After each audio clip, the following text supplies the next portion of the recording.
Part 2 the अनसाइलेंस्ड witness. दुनिया को लगता था कि विकी ठाकुर के अरेस्ट के बाद सब कुछ शांत हो गया था, लेकिन सच्चाई कुछ और ही थी। मुंबई के अंडरवर्ल्ड के कायदे बदल गए थे, लेकिन उसका हार्ट वही का वही था, ढलते हुए नए डायनामिक्स के साथ। रवि देसाई अब एक हीरो और एक हाउस होल्ड नेम अब भी खतरे में था। उनअवेयर के उसकी जिंदगी का सबसे बड़ा चैप्टर अभी शुरू होने वाला था। एक स्टॉर्मी नाइट में रवि अपने अपार्टमेंट में बैठा था, एक विस्की का ग्लास हाथ में, सोच में घिरा हुआ। उसका लाइफ ड्रामेटिकली बदल गया था विकी ठाकुर के अरेस्ट के बाद। उसने जस्टिस की एक लड़ाई जीती थी, लेकिन कुछ अंधेरा अब भी उसका पीछा कर रहा था। उसने एक नॉक सुना अपने दरवाजे पे। उसने कॉशियसली डोर ओपन किया और देखा एक टेरिफाइड यंग वुमन खड़ी थी, soaked from the rain. Please मुझे अंदर आने दो, उसने बेग किया। उसकी आंखें प्लीडिंग कर रही थी। रवि ने हेजिटेशन के साथ उसे अंदर बुलाया। तुम कौन हो? उसने पूछा। मेरा नाम प्रिया है, उसने जवाब दिया, शेकिंग फ्रॉम फियर और कोल्ड। मैंने कुछ देखा है, कुछ जो तुम्हें जानना चाहिए। प्रिया के अंदर आते ही उसने रावी को एक फ्लैश ड्राइव दी। इसमें सबूत हैं विकी ठाकुर के कुछ ऐसे कनेक्शंस के बारे में जो अभी तक रिवील नहीं हुए हैं। उसके अरेस्ट के बाद भी कुछ पावरफुल लोग हैं जो उसकी एम्पायर को अलाइव रख रहे हैं। रवि ने फ्लैश ड्राइव अपने लैपटॉप में प्लग किया और देखने लगा। जैसे ही वीडियोस और डॉक्यूमेंट सामने आए, उसका चेहरा पाले होता गया। ये सब कुछ प्रूव करता था कि विकी ठाकुर के अरेस्ट के बाद भी उसका नेटवर्क इंटैक्ट था और अब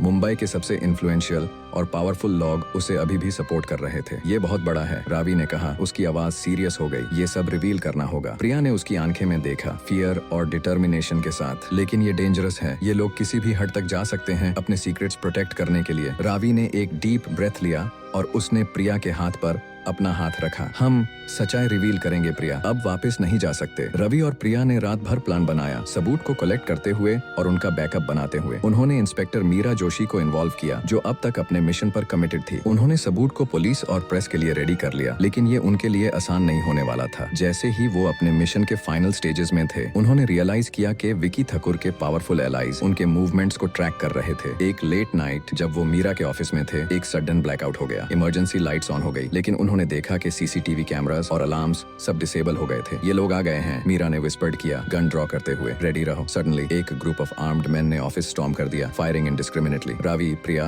और मीरा ने क्विकली कवर लिया, रिटेलिएट करते हुए। बुलेट्स और स्क्रीम्स का एको प्योर ऑफिस में गूंज रहा था। प्रिया, रवि, तुम लोग एग्जिट डोर तक जाओ, मीरा ने ऑर्डर दिया। मैं इन्हें रोकती हूँ। रवि और प्रिया ने हेजिटेट किया, लेकिन मीरा के डेस्परेट ग्लांस ने उन्हें मूव कर दिया। वो लोग ऑफिस के बैक एग्जिट तक भाग निकले, बुलेट्स नैरोली उन्हें मिस करते हुए। जैसे ही वो डोर से बाहर आए, उन्होंने देखा कि एक ग्रुप ऑफ मैन उनका इंतजार कर रहे थे, गन्स पॉइंटेड एट देम। हमें सबूत चाहिए, एक मन ग्राउल किया, और अगर तुम्हें जिंदा रहना है वो हमें अभी दो। रवि ने एक ग्लांस प्रिया को दिया और फिर अपनी पॉकेट से एक डमी फ्लैश ड्राइव निकाली। ये लो, उसने कहा, होप करते हुए कि वो लोग ब्लफ समझ नहीं पाए। मैंने क्विकली ड्राइव ग्रैब की और डिसअपियर हो गए, लीविंग रवि और प्रिया बिविल्डर्ड लेकिन अलाइव। जैसे ही वो सेफ डिस्टेंस पे पहुंच गए, रवि ने एक रिलीव्ड ब्रेथ लिया। ये इतना क्लोज था, उसने कहा, उसकी हार्ट बीट नॉर्मल होते हुए। अब क्या करना होगा? प्रिया ने डिटरमिन्ड नजर से देखा। अब हमें इंश्योर करना होगा कि ये सबूत करेक्ट हाथों में पहुंच जाए। ये हमारे मिशन का एंड नहीं है, ये बस शुरुआत है। एक दूसरे दिन रवि और प्रिया ने सबूत को एक इन्फ्लुएंशियल न्यूज आउटलेट और गवर्नमेंट ऑफिशियल्स के साथ शेयर किया। प्रेस कॉन्फ्रेंस में रवि ने सब कुछ रिवील किया, एक्सपोजिंग विकी ठाकुर के नेटवर्क के बारे में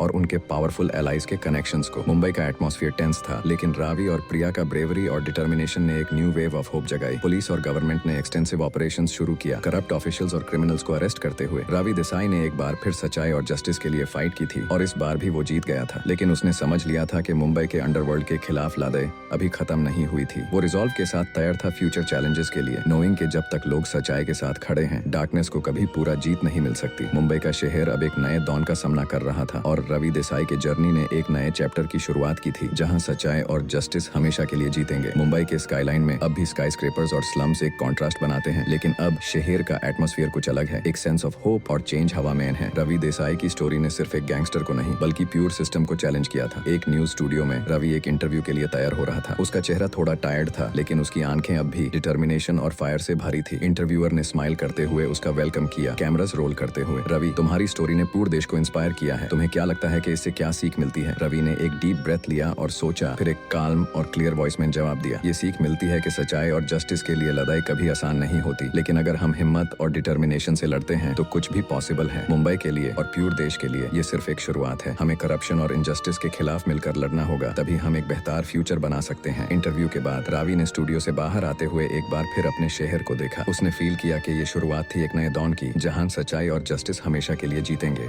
मुंबई के स्काईलाइन में अब भी स्काईस्क्रेपर्स और स्लम्स एक कॉन्ट्रास्ट बनाते हैं, लेकिन अब शहर का एटमॉस्फेयर कुछ अलग है। एक सेंस ऑफ होप और चेंज हवा में है। रावी देसाई की स्टोरी ने सिर्फ एक गैंगस्टर को नहीं बल्कि प्योर सिस्टम को चैलेंज किया था। एक न्यूज स्टूडियो में रावी एक इंटरव्यू के लिए तैयार हो रहा था। उसका चेहरा थोड़ा टायर्ड था, लेकिन उसकी आंखें अब भी डिटर्मिनेशन और फायर से भरी थी। इंटरव्यूअर ने स्माइल करते हुए उसका वेलकम किया, कैमरास रोल करते हुए। रावी, तुम्हारी स्टोरी ने प्योर देश को इंस्पायर किया है। तुम्हें क्या लगता है कि इससे क्या सीख मिलती है? रावी ने एक डीप ब्रेथ लिया और सोचा, फिर एक काम और क्लियर वॉइस में जवाब दिया। ये सीख मिलती है कि सच्चाई और जस्टिस के लिए लड़ाई कभी आसान नहीं होती, लेकिन अगर हम हिम्मत और डिटर्मिनेशन से लड़ते हैं तो कुछ भी पॉसिबल है। मुंबई के लिए और प्योर देश के लिए ये सिर्फ एक शुरुआत है। हमें करप्शन और इनजस्टिस के खिलाफ मिलकर लड़ना होगा, तभी हम एक बेहतर फ्यूचर बना सकते हैं। इंटरव्यू के बाद रावी ने स्टूडियो से बाहर आते हुए एक बार फिर अपने शहर को देखा। उसने फील किया कि ये शुरुआत थी एक नए दौर की, जहां सच्चाई और जस्टिस हमेशा के लिए जीतेंगे। मुंबई का शहर अब तैयार था एक नए फ्यूचर के लिए, और रावी देसाई का नाम हमेशा के लिए याद रखा जाएगा, एक हीरो और एक वॉरियर के रूप में जो अंधेरे में भी रोशनी बनकर जीता था।